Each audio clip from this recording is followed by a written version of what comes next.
I'm Phoebe Legere, and welcome to Roulette TV. Tonight, Roulette TV hosts Janene Higgins and Zeena Parkins, a multimedia duo from New York City. With this performance, we are privileged to witness the future of music television. Parkins and Higgins work in concert to create a relational aesthetics that is both beautiful and profound. Miss Parkins plays an electric harp of her own design. Miss Higgins makes video art in real time. Roulette TV is honored to present Janene Higgins and Zeena Parkins performing an excerpt from a new work entitled Arch.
We just saw an excerpt from Arch, which is your latest full-length piece.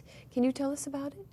We were trying to think of a topic for this particular performance, and I've always shot lots of bodies. I love shooting women in particular, and structures around New York.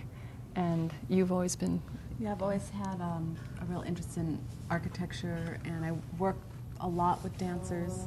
So these interests kind of melded together to explore both these topics in this piece, Arch. So. I kept coming across literature comparing the two also, and you did as well. Yeah. Bodies and architecture, and the fact that we use our body as kind of a grounding point for how we see the world and subsequently how we build the world. I'm glad we finally saw some naked girls on this show. Who was that dancer with that beautiful body? That's Jennifer Lacey. How do you establish a relationship between the music and the visuals? That's a good question. I'm not sure. It's sort of I think that is one of the big issues of our collaboration, and I don't think if that's considered kind of a task or a thing to do, I don't think we've necessarily solved it. We've just kind of made a stab at one possible way of having the two forms meld together. And in this particular case, we're thinking of it as really as a duo, as if it's two musicians playing together. So Janene has an active role as I do as a player. She has an equally active role mixing the video. So that was sort of the concept for this particular duo, that we were thinking about it like two musicians playing together. So it's like a duet, right, between music and art. Mm-hmm. But can you tell me about the intersection between your two personalities? Can you talk a little bit about that space between the collaborators where improvisation happens? Well, maybe in the way that we start a piece by jamming. Mm-hmm. Oh, you jam in the beginning? Right, when we're developing the piece. We decided what the piece is going to be on. We both read a lot. We refer Talk a lot. Right. Email, About it. fax, give each other, and ideas emerge to the surface, and then we come together with, I've got some video that I've been thinking about, and I am aware of Zeena's music. I listen to it a lot, and Zeena comes to the rehearsal with musical ideas, and then we'll, without knowing what the other's going to do, that is how we begin. And we videotape our rehearsals, and then we watch those tapes. Wow. And it's usually that there are elements that float to the surface that begin to become fragments that come to the surface from these rehearsal tapes that start becoming the building blocks for the piece. Janene, you've worked at Vanity Fair in the art department. What is the difference between mass media and experimental media? Well, I was then and am still a graphic designer, and in graphic design, just the nature of the beast is that it's a creative profession and it's an artistic profession, but you're always creating for someone else. Either I'm making a CD cover for a musician or I'm making a poster for a film. In any case, there's a client and there's somebody that is giving me parameters. And also I have to, it's a communicative art form, so I have to make sure that it's easily understandable for the masses, especially for a magazine like Vanity Fair. And for the video work that I'm doing, I was just feeling after years of doing this, I felt like I was in a creative profession, but it wasn't enough. And with video work, even though it's a collaboration, my end of it is very much a personal expression that comes more from the heart. Zeena, I love to watch you play. Your beautiful hands, alternately cruel and caressing. It's as if with this electric harp you've revealed the true voice of the harp, which many of us think of it as a ladylike instrument relegated to an ancillary orchestral role. But somehow with you it suddenly becomes wild, untamed, unsentimental. Can you tell us about this electric harp, this instrument that you invented? Well, I mean, just to respond to what you just said, I think, I mean, the harp and my performances often get cast in this kind of angel-devil dichotomy, which I find a little bit annoying after a while, because there is this, idea that the angels and harps are kind of lumped in one pile somewhere. I mean, my idea for playing the harp was that it just seemed like such a incredible opportunity for different kinds of music, and that it's a rhythm machine, it's a sound machine, and not just thinking of it in ways that had been used before. So I just feel like I've worked on extending what the instrument can do and extended the idea of what the instrument can do. Can you explain what non-narrative cinema is all about, Janene? Moi? Non-narrative cinema. Well, what I'm trying to do here is tread that fine line that many experimental filmmakers and video makers have tread over the years, which is my videos aren't entirely abstract. They go in and out of abstraction. Sometimes it's just color. But I'm hoping that there is a progression of action, but not a story. And I have to be very careful that the imagery doesn't veer too close to something that looks like a story if you put a person in it or something, because what I'm fighting against is the traditional idea that many people have of what is a movie. When you go into a theater and there's a big screen, you're going to see a story. And I want to get their attention. I want to convey something other than blops of colors, which can be spectacular. I mean, Brakhage or Harry Smith have done completely abstract pieces.